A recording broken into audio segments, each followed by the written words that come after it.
इचलकरंजीत महानगरपालिकेच्या पहिल्या सार्वत्रिक निवडणुकीच्या रणधुमाळीला वेग आला आहे। एकीकडे इच्छुक उमेदवारांच्या मुलाखती सुरू आहेत, तर दुसरीकडे आघाड्या युतीची चर्चा होत आहे।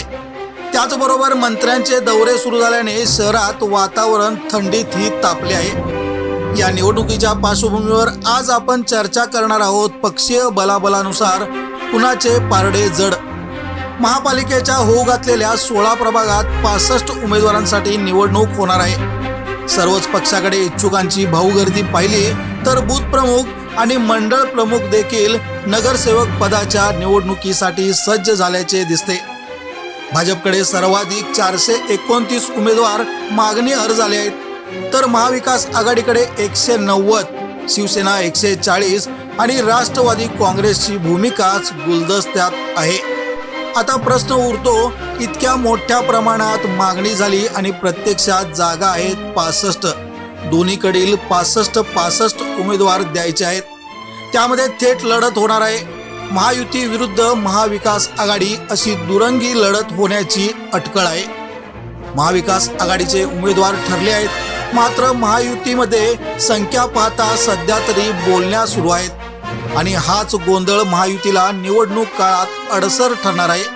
त्यामुळे सर्वात मोठा पक्ष असणाऱ्या भाजपाला स्वबळावर 50 जागा जिंकायच्या आहेत, मात्र तो कल या गोंधळामुळे सद्यस्थितीत 35 वर पोहोचलेला दिसतोय। प्रभागनिहाय केलेल्या सर्व्हेमधील ही माहिती समोर आली आहे।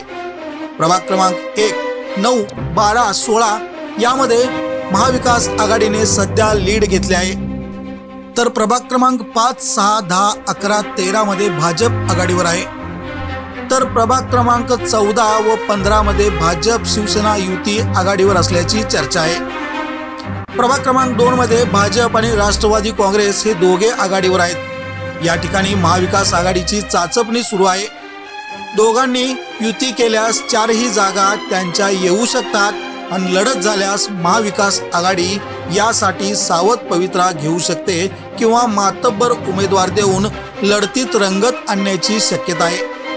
प्रभाग क्रमांक 3 मध्ये भाजपने राष्ट्रवादीच्या जांभळे गटाविरुद्ध तयारी जोरदार केली असली तरी येथील मतदार हा जांभळे विचारधारेचा आहे। त्यात कैलासवासी नितीन जांभळे यांची सहानुभूती आहेच।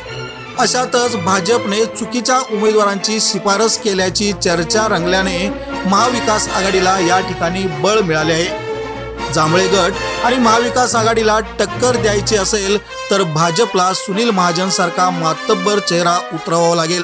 त्याला शिवसेनेची जोड सरिता भाऊसो आवळे यांना उमेदवारी दिल्यास पॅनेल निघू शकते। प्रभाग क्रमांक 4 मध्ये भाजपची विकास कामे चांगली आहेत। या विकास कामाच्या जोरावर भाजप सध्या लीड मध्ये आहे, मात्र नवखा उमेदवार दिल्यास या ठिकाणी महाविकास आघाडीला सोयीस्कर होणार आहे। प्रभाग क्रमांक 7 मध्ये दोन्हीकडे उमेदवाराची अद्याप चाचपणी सुरू आहे। महाविकास आघाडीने इथे मदन कारंडे यांना उमेदवारी दिल्यास महाविकास आघाडीचे पारडे जड होणार आहे, तर प्रभाग क्रमांक 8 मध्ये रवींद्र माने विरुद्ध संजय तेलनाडे लढत झाली तर दोन्ही पॅनलमध्ये काटेकी टक्कर होऊ शकते। मात्र दोघांनी सावध डाव खेळला तर शिवसेना 1, भाजप 1 आणि महाविकास आघाडीच्या 2 जागा निवडून येऊ शकतात। प्रभाग क्रमांक 16 मधील महाविकास आघाडीची लीड तोडायची झाल्यास या ठिकाणी भाजपला शिवसेनेची सोबत किंवा मदत घ्यावी लागेल। भाजपमध्ये सर्वात जास्त उमेदवारी मागणी आहे, त्यात कॅपेबल उमेदवार देखील आहेत। यातील उमेदवारांना भाजपने उमेदवारी नाकारल्यास ते महाविकास आघाडीत प्रवेश घेऊ शकतात।